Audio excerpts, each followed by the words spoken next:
আসসালামু আলাইকুম। গ্রামের বাড়িতে যাচ্ছি, অনেক দিন যাওয়া হয় না। মাশাল্লাহ, গ্রামের বাড়িতে আসার ফার্স্টে আমি ফুলগুলোকে একদম জড়িয়ে ধরেছিলাম অনেকক্ষণ।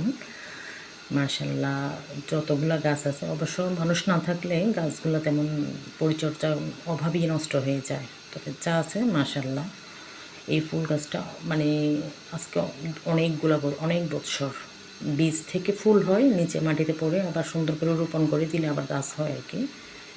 এটাকে অনেকে চিন বলে, কেউ কুড়িয়া বলে, মানে এক অঞ্চলে একটা বলে। এই যে কচু পাতা, কচু গাছ আছে, পেয়ারা গাছে পেয়ারা ধরে অসংখ্য, আশেপাশে মানুষেরা খায় আর কি।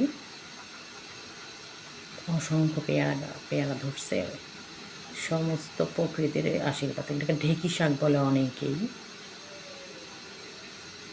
এই শিউলি ফুল, বর্ষায় যে শিউলি ফুটে আমি জানতাম না, তবে অ্যাভেলেবেল না, সামান্য।